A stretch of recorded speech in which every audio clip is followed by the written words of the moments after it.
बड़वानी जिले के सिलावत ब्लॉक में झोलाछाप डॉक्टरों की भरमार। मुख्यमंत्री के सख्त आदेश, कलेक्टर के निर्देश और ग्रामीणों की शिकायतों के बावजूद फर्जी डॉक्टर खुलेआम इलाज का खेल खेल रहे हैं। न इंजेक्शन की हद, न बोतल की मर्यादा, ग्रामीणों की सेहत से किया जा रहा है खुला खिलवाड़। अब सवाल उठता है, क्या प्रशासन किसी बड़ी अनहोनी के बाद ही जागेगा? सिलावत ब्लॉक बड़वानी जिले का वह इलाका जहां आज भी झोलाछाप डॉक्टर खुलेआम गांव में बिना डिग्री, बिना रजिस्ट्रेशन और बिना किसी मेडिकल अनुमति के ये फर्जी डॉक्टर नर्सिंग होम जैसे क्लिनिक चलाकर लोगों की जान से खेल रहे हैं। इनके क्लिनिक में ना ही कोई मेडिकल प्रोटोकॉल, लेकिन इलाज ऐसा मानो कोई बड़ा हॉस्पिटल हो। हर मरीज को एक इंजेक्शन, एक बोतल और कुछ दवाइयाँ, यही है इनका इलाज का फॉर्मूला। साहब, कोई भी बुखार हो या दर्द, यही इंजेक्शन लगाते हैं, कह देते हैं ठीक हो जाएगा, लेकिन कई बार हालत और खराब हो जाती है। इन झोलाछाप डॉक्टरों के पास मेडिकल की दवाइयों का पूरा स्टॉक रहता है। गोली, कैप्सूल, इंजेक्शन, सिरप, सब कुछ सीधे उनके पास से मिल जाता है। इनमें से ज्यादातर डॉक्टर न तो पंजीकृत हैं, न ही किसी मेडिकल काउंसिल में उनका नाम दर्ज है। फिर भी ये सरकारी अस्पतालों से ज्यादा भीड़ अपने क्लिनिकों पर खींच रहे हैं। सबसे बड़ा सवाल, जब प्रदेश के मुख्यमंत्री डॉक्टर मोहन यादव ने राज्य भर में झोलाछाप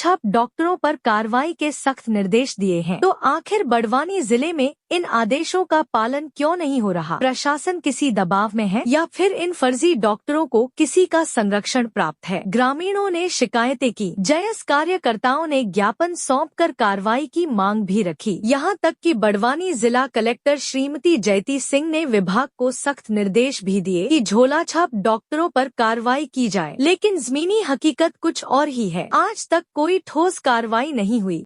जब इस मामले में सिलावत के सीबीएमओ डॉक्टर तरुण वास्कले से पक्ष जानना चाहा गया, तो उन्होंने लगातार आजकल कहकर करीब 25 दिनों तक टालमटोल की, लेकिन अब तक उनका कोई स्पष्ट जवाब नहीं आया। सवाल वही, स्वास्थ्य विभाग भी आंख मूंद कर बैठा है या फिर मामला जानबूझकर दबाया जा रहा है? हर गांव में दर्जनों की संख्या में फर्जी डॉक्टर क्लिनिक चला रहे हैं, लेकिन सवाल यह है कि इतनी बड़ी गतिविधि पर प्रशासन की नजर क्यों नहीं पड़ती? क्या किसी बड़ी दुर्घटना के बाद ही विभाग जागेगा या फिर मुख्यमंत्री के आदेशों को कागजों में ही दबा दिया गया है? ग्रामीणों को तो मजबूरी में इन्हीं के पास जाना पड़ता है। यह मजबूरी इन झोलाछाप डॉक्टरों की कमाई का जरिया बन चुकी है। कई मरीज गलत इंजेक्शन या गलत दवा से बीमार हो चुके हैं, लेकिन कोई जांच, कोई रिपोर्ट या कोई कार्रवाई दर्ज नहीं की जाती। प्रदेश में स्वास्थ्य सेवाओं को लेकर लाख दावे किए जा रहे हैं, लेकिन जमीनी स्तर पर झोलाछाप डॉक्टरों ने सिस्टम की पोल खोल दी है। मुख्यमंत्री के आदेश के बाद भी कार्रवाई नहीं होती, तो सवाल उठता है, कलेक्टर के निर्देशों का पालन कौन करेगा? सीबीएमओ की जवाबदेही कौन तय करेगा? और ग्रामीणों की सेहत की जिम्मेदारी कौन लेगा? मीडिया लगातार इस मुद्दे को उठाता रहा है। वीडियो सबूत, ग्राउंड रिपोर्ट और स्थानीय आवाजें सब प्रशासन तक पहुंचाई गई, लेकिन अब तक न कोई छापा, न कोई केस, न कोई निलंबन। ऐसे में ग्रामीणों का भरोसा टूट रहा है और झोलाछाप डॉक्टरों के हौसले बुलंद है। मुख्यमंत्री के आदेश हवा में, कलेक्टर के निर्देश ठंडे बस्ते में और ग्रामीणों की सेहत भगवान भरोसे। अब देखना यह है कि प्रशासन किसी बड़ी अनहोनी के बाद ही हरकत में आएगा। JTV न्यूज के लिए बड़वानी से अमजद मंसूरी की रिपोर्ट।